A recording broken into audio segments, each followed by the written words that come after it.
Basically, how Xeno's run is we raise money, about 70% through individual donors and then some foundations, but usually it's like foundations is somebody we meet who's like, oh, I sit on a foundation and I'd love to help you out. So, yeah. Just to elaborate on that question, the movies they make, they actually take them, like the end of our film, they have that big screening, and they do that screening kind of all over the country. They do it in Boston and DC. And so making the movie actually, so the work kind of begets the work. They make the film, which then they get to screen and raise money to make the next film, as well as run their other camps. They have a bunch of other organizations, summer camp and sports camp and camp in Guatemala.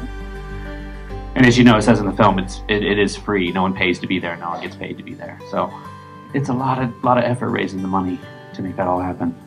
I found them, so Susie, who's the comedian in the film, she'd been volunteering for a long, long time and had been asking me to come around for a long time.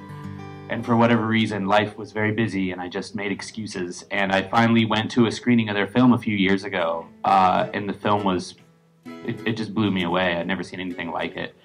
And I didn't really have any experience with disability or the community in any way, shape, or form. So I think I was probably afraid of it and avoiding it, and like we do at large, you know.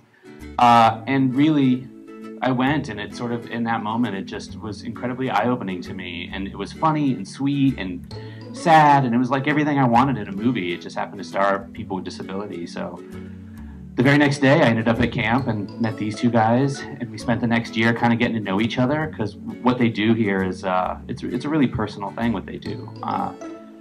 And by and large, after about a year, they decided to kind of trust me and let me tell their story. And then I spent another 2.5 years making it. So it was a slow process.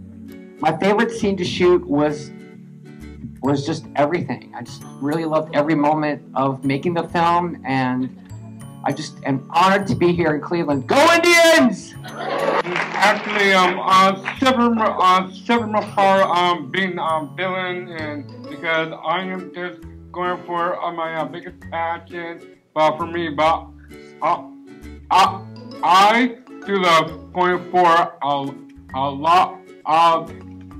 I like doing a lot of the actions and doing all the amazing things I do, but I do have my own river gang with me that will help me always have my back and never see me die. My life is challenging, and as I look back on it, like I realize that I do have importance, and and I'm not worthless.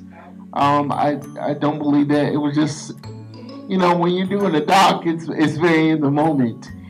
And but you know how my life has changed. I get to travel more because we're making the doc around the country, and so hopefully I'll get more opportunity. So in the meantime, I'm getting a chance to go all over this country. So that's an awesome thing.